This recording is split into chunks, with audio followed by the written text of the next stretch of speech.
మిగతా సీనియర్లు కార్పొరేటర్లు అందరూ కూడా ఈరోజు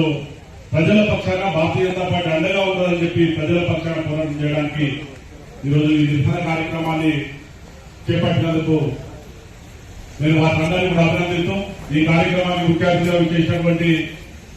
పెద్దలు రాష్ట్ర కార్యవర్గ సభ్యులు ఇక్కడ నుంచి ఎమ్మెల్యేగా పనిచేసినటువంటి శ్రీరాములు యాదవ్ గారు, అదేవిధంగా రాష్ట్ర కార్యవర్గ సభ్యులు శంకర్ రెడ్డి గారు,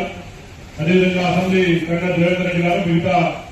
కౌన్సిలర్లు, సీనియర్ లీడర్లు, చాలా మంది పెద్దలు, కార్పొరేటర్లు, మా సోదరిమణులు, అదేవిధంగా ఈ మున్సిపల్ కార్పొరేషన్ జనరల్ సోమేష్ గారు, మధు గారు, మిగతా కాలనీల నుంచి వచ్చినటువంటి పెద్దలు, కాలనీ అసోసియేషన్ పెద్దలు, మిగతా మద్దతుగా వచ్చినటువంటి ప్రతి ఒక్కరికి కూడా పేరు పేరున మీకు అందరికీ కూడా నమస్కరిస్తూ, ఎంత దౌర్భాగ్యమైనటువంటి పరిస్థితి అంటే ఈరోజు ప్రభుత్వాల పరిస్థితి ఏ విధంగా ఉందంటే